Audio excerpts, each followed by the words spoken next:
Have you ever looked at a hugely successful company and wondered, what's their secret? It's not just about having a great product, that's for sure. It's about having a killer strategy. So in this explainer, we're going to break down the ultimate guide to company and marketing strategy, the roadmap that businesses use not just to compete, but to flat out win. Right, so how do the giants, the Apples and the Nikes of the world, seem to make all the right moves year after year? Well, I'll tell you, it's not luck, it's not magic, it's a deliberate, powerful plan that we're going to unpack together. Let's think about this whole thing like a grand adventure, okay? First, we got to find our destination, our North Star.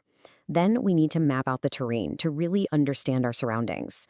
After that, we're going to fire up the engine that'll propel us forward. And finally, we'll learn how to use our compass to make sure we're always on the right track. Sound good? That's our roadmap. All right, first stop on our journey, finding that North Star. Before a single product gets made or one ad gets run, a great company knows exactly what its purpose is.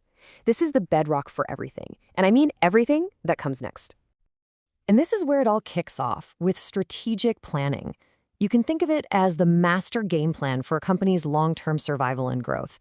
It's all about asking those big, tough questions. What are we actually good at?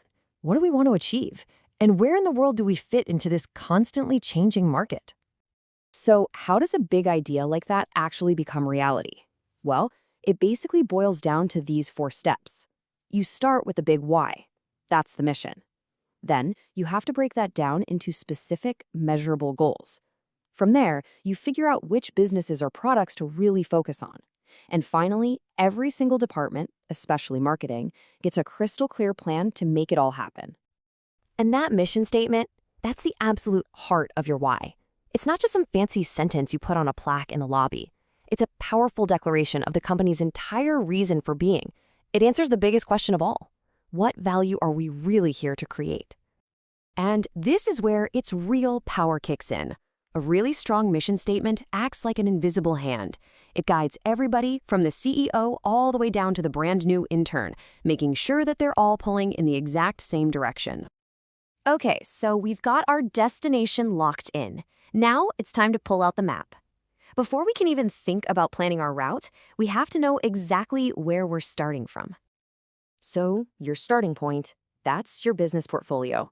Put simply, it's everything you sell. For a huge company, this could be everything from movies and theme parks to t-shirts and toys. The real trick is managing this whole collection of businesses and products strategically. Now, this thing here might look a little corporate, but trust me, it's super useful. It's the Boston Consulting Group Matrix, a classic way to map out your portfolio. Your products that have high growth and high market share, those are your stars. You pour resources into them. Your low growth, high share stuff, those are your cash cows. They're the reliable moneymakers that fund everything else. Then you have your question marks, the gambles. And finally, the dogs, the low growth, low share products you might need to say goodbye to. All right, so your map is laid out. You know what your stars are. You know what your cash cows are. But hey, you can't just stand still, right? The game is always moving. So the next big question is, how do we actually grow from here? Well, this grid here lays out the 4 fundamental ways to grow. You can go deeper into your current market, find new markets for stuff you already sell, create new products for your current customers, which is exactly what Apple does with every new iPhone, or you can take a big leap and diversify into something totally new. But check this out, and this is a really key insight. Smart strategy isn't always about getting bigger. Sometimes the absolute smartest move you can make is downsizing. I love this term for it, strategic pruning. It's about trimming the branches that are just holding you back so you can pour all that energy into what's actually working. Okay, we have our destination, we've mapped the terrain.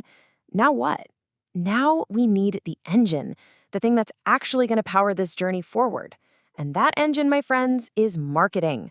It's the critical link between your grand strategy and real, living, breathing customers. But here's the thing. Marketing can't do it alone. Creating real value for a customer is a total team sport.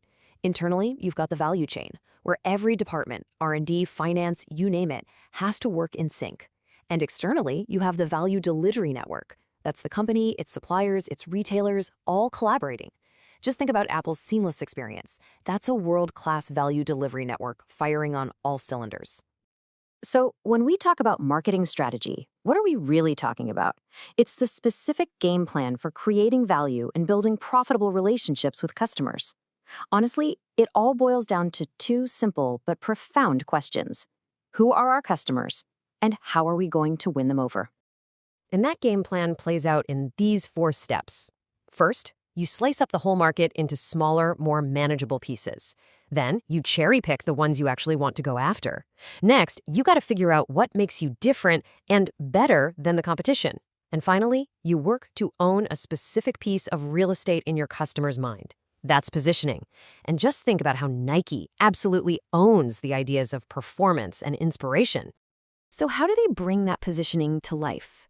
Well, marketers reach into their toolkit and pull out the legendary 4 Ps. You need the right product at the right price, available in the right place with the right promotion. The real magic, though, isn't in any one of these, it's in the mix, getting all 4 to work together in perfect harmony. All right, we're in the home stretch of our journey now. The plan's in motion, the engine's running full steam. But every good traveler knows you have to stop and check your compass once in a while. So, how do you actually know if any of this is working? One of the go-to tools for this is a good old-fashioned SWOT analysis.